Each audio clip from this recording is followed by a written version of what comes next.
मैं कुछ भी नया करने से भयभीत होता हूं। मैं इस भय से मुक्त कैसे हूं? नया सदा ही भयभीत करता है, अपरिचित डराता है, लेकिन अपरिचय में ही विकास है, अनजान में ही यात्रा है। रोज रोज पुराने को छोड़ना है, रोज रोज नए में गति करनी है। जैसे रोज नया सूरज उगता सुबह, रोज नए फूल खिलते सुबह, ऐसे ही तुम्हारे जीवन में भी रोज नई रोशनी चाहिए, नए फूल चाहिए। किताबों में दबे हुए मुर्दा फूलों को लेकर मत बैठे रहो। तुम्हारी स्मृतियां किताबों में दबे मुर्दा फूल है। अतीत के साथ मत उलझे रहो, सुविधापूर्ण है। साहस की कोई जरूरत नहीं है अतीत के साथ जीने में। कमजोर के लिए बड़ी सुरक्षा है, लेकिन अतीत में ही डूबे रहना तो फिर विकास कैसे करोगे, विकसित कैसे होगे? नया पुकारता है रोज रोज। परमात्मा नित नया है, नित नूतन है। जो नए में उतर सकता है वही परमात्मा को जान सकता है। पुराने के प्रति रोज मरना है और नए के प्रति रोज जन्मना है। और ये समय की धारा जो जा रही है तुम्हारे पास से फिर नहीं लौट के आएगी। एक क्षण भी खोना मत। अतीत के साथ, पुराने के साथ गंवाया गया हर क्षण व्यर्थ गया। हे मन के अंगार, अगर तुम लौना बनोगे, छार बनोगे। जल्दी करो। अगर तुम्हारा जीवन एक ज्योति नहीं बन सकता है, अगर अंगार लपट के लौ नहीं बन सकता है, तो जल्दी ही राख हो जाए। फिर एक अवसर गया। ऐसे ही बहुत अवसर तुमने खोए, अब इस अवसर को मत खो। मेरे साथ होने का पूरा लाभ ले लो। हे मन के अंगार, अगर तुम लौ न बनोगे, छार बनोगे। जो न करेगा सीना आगे, पीठ उसे खींचेगी पीछे। जो ऊपर को उठ न सकेगा, उसको जाना होगा नीचे। अस्थिर दुनिया में थिर होकर कोई वस्तु नहीं रहती है। हे मन के अंगार, अगर तुम लौ न बनोगे, छार बनोगे। ध्यान रखना, यहां कुछ भी थिर नहीं है। या तो आगे जाओ या पीछे जाओ, जाना तो पड़ेगा ही। वैज्ञानिक कहते हैं थिर होना असंभव है, कोई चीज स्थिर नहीं है। या तो रोज रोज नए जीवन में प्रवेश करो, या रोज रोज पुरानी मृत्यु में दबते जाओगे। छोड़ो भय। भय से भर भय करो, और किसी चीज से भय मत करो। जलना अर्थ उन्हीं का रखता जो कि अंधेरे में खोयों को हाथों के ऊपर अवलंबित आकुल संकित दृक कोयों को आशा का आश्वासन देकर जीवन का संदेश सुनाते। जो न किरण की रेख बनोगे, धूल धुएं की धार बनोगे। हे मन के अंगार, अगर तुम लौ न बनोगे, छार बनोगे। हृदय मिला है, उसमें चाहो तो सारा संसार बसा लो। जिसका चाहो जी बहलाओ, जिससे चाहो जी बहलाओ। कंठ मिला है जो भीतर से उठता है बाहर बिखराओ। भार बनोगे मन के ऊपर, जो न सहज उद्गार बनोगे। हे मन के अंगार, अगर तुम लौ न बनोगे, छार बनोगे। राख हुआ जाता है जीवन, प्रतिपल राख की परत पर परत जमी जाती। अंगार को लपटने दो, अंगार को लौ बनने दो। नए का भय क्या, नया तो जीवन है। नए का भय क्या, नया तो परमात्मा है। लेकिन बहुत लोग राख होने में सुविधा पाते। बहुत लोग मरने के पहले मर जाते। बहुत लोग ऐसे जीते हैं जैसे कब्र में हूं। खोलो द्वार दरवाजे मन के। परमात्मा रोज दस्तक देता है, उसकी दस्तक सुनो। नए के साथ जाने में ही तुम्हारा विकास है। नए के साथ ही तुम आकाश में उड़ सकोगे। भूलें होंगी और वही कारण है डर का। हर एक आदमी को यह समझाया गया है बचपन से, भूले मत करना। उसके कारण भय पैदा हो गया कहीं भूल ना हो जाए। पुराने काम में भूल नहीं होती क्योंकि जाना माना है, वही वही तुम करते रहते हो, करते ही रहे हो, वही वही करते रहते हो, भूल नहीं होती। एक बात तय होती कि भूल नहीं होती, मगर सबसे बड़ी भूल हो गई कि तुम मुर्दा हो गए, तुम जिंदा ना रहे। मैं तुमसे कहता हूं भूलों से भय मत खाओ। भूलें करने वाले ही जीवन में कुछ सीख पाते। एक ही बात याद रहे, वही भूल बार बार ना हो। नई भूल रोज करो, नई भूल इजाद करो, जाग के भूल करो, ताकि भूल से कुछ सीख लो और भूल का कुछ परिणाम हो जाए। भूल तो पीछे छूट जाएगी, लेकिन भूल से सीखी जो बात तुमने, उसकी सुगंध तुम्हारे साथ सदा रह जाएगी। भूलें करके ही तो आदमी सीखता है। परसों एक जर्मन सन्यासी ने मुझसे पूछा, ईसाइयों की कहानी है, एक बाप के दो बेटे थे। दोनों बेटे आपस में बड़े विपरीत थे। बड़ा बेटा तो बड़ा पुरातनपंथी, रूढ़ग्रस्त। छोटा बेटा बड़ा बगावती, विद्रोही। दोनों में बनती भी नहीं थी। बड़ा बेटा तो लीक लीक चलता, लकीर लकीर चलता, लक्ष्मण रेखा के बाहर कभी ना जाता। छोटा बेटा लक्ष्मण रेखा के भीतर ही ना आता, वो बाहर ही बाहर जाता। आखिर झगड़ा इतना बढ़ गया कि बूढ़े बाप ने उन दोनों को अलग कर दिया। संपत्ति बांट दी गई। छोटा बेटा अपनी संपत्ति लेकर शहर चला गया। छोटे गांव में क्या संपत्ति का करोगे, सुविधा नहीं। चला गया होगा उन दिनों की बंबई, उन दिनों का कलकत्ता। खूब लुटाया, जुआ खेला, शराब पी, वैश्यागमन किया, सब तरह के पाप किए, सब तरह की भूलें की। जल्दी ही भिखारी हो गए। बड़ा बेटा खेत पर काम करता रहा, गायों की देखभाल करता रहा, संपत्ति बढ़ाता रहा। 10 साल में बड़े बेटे ने संपत्ति कोई 5 गुनी कर ली। छोटा बेटा बिल्कुल भिखारी हो गया, भीख मांगने लगा। एक दिन रास्ते पर भीख मांगते मांगते उसे याद आया, एक द्वार के सामने खड़ा था। संयोग की बात कि उस मकान का द्वार ठीक वैसा था जैसे उसके बाप के मकान का द्वार। उसे याद आया कि हद हो गई, मैं भीख मांग रहा हूं, मेरे घर सैकड़ों नौकर हैं। यदि मैं जाऊं तो मेरे पिता मुझे अब भी माफ कर सकेंगे, मुझे उनके प्रेम का भरोसा है। और अब मैं ये नहीं चाहता कि मुझे बेटे की तरह स्वीकार करें, वो हक तो मैंने गंवा दिया, अब मैं उसका पात्र नहीं। लेकिन एक नौकर की तरह तो स्वीकार कर ही सकते हैं। जहां और सैकड़ों नौकर हैं, मैं भी एक पड़ा रहूंगा, नौकरी करता रहूंगा, गांवों को चरा लाऊंगा कि खेत पर बीज बो दूंगा या फसल काट लाऊंगा या जो भी होगा। इस भीख मांगने से तो बेहतर होगा अपने पिता के घर तो रहूंगा। वो उसी दिन लौटा अपने गांव। खबर पहुंच गई उसके लौटने की। रोज रोज खबरें पहुंचती थी। पिता पूछता था क्या हो रहा है, क्या हो रहा है, कहां तक बात पहुंची, कहां तक बात बिगड़ी कि बनी। अब तक दुखद समाचार ही आए थे, आज समाचार आया कि बेटा आ रहा है। बाप ने बड़ा उत्सव किया, सारे गांव को भोज पर निमंत्रण दिया, बैंड बाजे बजवाए, फूल लगवाए, दिए जलवाए, दीपमाला, सबसे कीमती और महंगी शराब तलघरों से निकाली।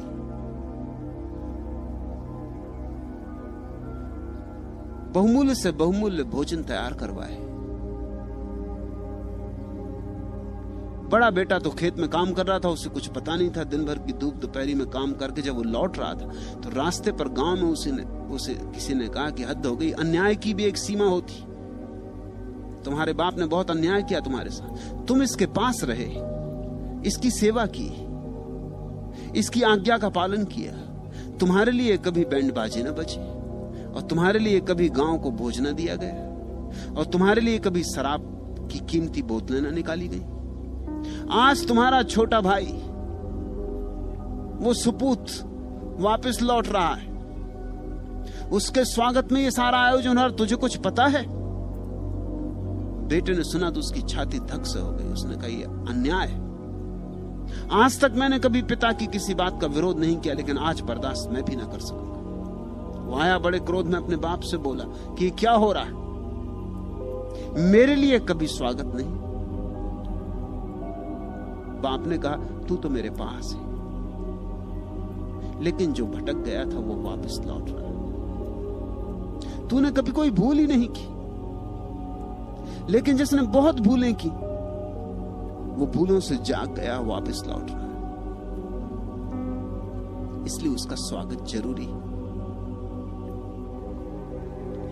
जर्मन सन्यासी ने मुझसे पूछा, वो एक ईसाई पादरी की पत्नी है, वो भी मेरे सन्यासी। उसने पूछा कि मेरे मन में सदा ये सवाल उठता है कि बड़े बेटे के संबंध में क्या, छोटे बेटे का स्वागत हो रहा है तो ठीक है, मगर बड़े बेटे के संबंध में क्या। मैंने उससे कहा बड़ा बेटा सिर्फ कहानी को पूरा करने के लिए है, बड़े बेटे का जन्म ही नहीं हुआ, क्योंकि जिसने भूले नहीं की उसने कुछ सीखा ही नहीं। जो कभी दूर नहीं गया वो पास भी नहीं आ सकता। बड़ा बेटा पास है मगर पास नहीं आ सकता क्योंकि दूर ही नहीं गया। ये जीसस की कहानी बड़ी प्यारी है। ये कह रही भूल करो, डरो मत, क्योंकि भूल से ही तो सीखोगे। भूल जब सूल बन के चुभेगी तभी तो तुम जागोगे, और हर भूल कुछ सिखा जाएगी। उसी भूल को दोहराना मत, दोहराने में क्या सार है। फिर भूल को ही दोहराने में लकीर के फकीर मत हो जाना। जो आदमी रोज रोज नित्य भूलें करता जाए और साहस पूर्वक करता जाए और हर भूल से कुछ सीखता जाए, उसकी संपदा विकसित होने लगती। वही व्यक्ति किसी दिन प्रज्ञा को उपलब्ध होता है। उसी व्यक्ति के जीवन में बुद्धिमत्ता के मेघ घिरते, उसी के जीवन में ज्ञान की वर्षा होती। एक तो ज्ञान है जो किताबों से मिलता है, वो कचरा है, और एक ज्ञान है जो जीवन से मिलता है, वही बहुमूल्य है। तुम ध्यान रखना, जिसने पाप ठीक से नहीं पहचाना वो कभी पुण्य को नहीं पहचान पाएगा, और जिसने संसार को ठीक से नहीं देखा वो परमात्मा के पास नहीं आ पाएगा। ये संसार परमात्मा के पास आने के लिए ईजाद की गई भूल है। ये परमात्मा के द्वारा ही ईजाद की गई भूल है। ये उपाय है, ये अवसर है तुम्हें भटकाने का, तुम्हें भुलाने का। और तब भूल भूल के तुम जब याद करोगे, चूक चूक के जब तुम फिर वापस लौट आओगे, तो हर बार तुम्हारी प्रौढ़ता बढ़ेगी, हर बार तुम्हारा केंद्रीकरण बढ़ेगा, हर बार तुम्हारी चेतना ज्यादा प्रखर होती जाएगी। ध्यान रहे, हे मन के अंगार, अगर तुम लौ न बनोगे, छार बनोगे। जो न करेगा सीना आगे, पीठ उसे खींचेगी पीछे। जो ऊपर को उठ न सकेगा, उसको जाना होगा नीचे। अस्थिर दुनिया में थिर होकर कोई वस्तु नहीं रहती है। हे मन के अंगार, अगर तुम लौ न बनोगे, छार बनोगे। जो न किरण की रेख बनोगे, धूल धुएं की धार बनोगे। भार बनोगे मन के ऊपर, जो न सफल उद्गार बनोगे। हे मन के अंगार, अगर तुम लौ न बनोगे, छार बनोगे। भूल से भयभीत न हो, वही भय है कि कहीं भूल ना हो जाए, इसलिए घर के भीतर छिपे रहो। गोबर गणेश बने बैठे रहो, कहीं भूल ना हो जाए। मैं तुमसे कहता हूं, भय छोड़ो, निकलो घर के बाहर। भूलें होने दो, बस एक भूल दोबारा ना हो, इतना स्मरण रहे। जल्दी ही भूलें चुक जाएंगी और जल्दी ही तुम पाओगे सद्ध स्नात, ताजे तुम हो गए, अभी अभी नहाए तुम हो गए। और तब जीवन एक नया ही आविर्भाव लेता है, एक नया रंग। जीवन एक नई धुन लेता है, एक नया गीत। जीवन आनंद बन जाता है। जीवन के उस आनंद बन जाने का नाम ही ईश्वर का अनुभव है।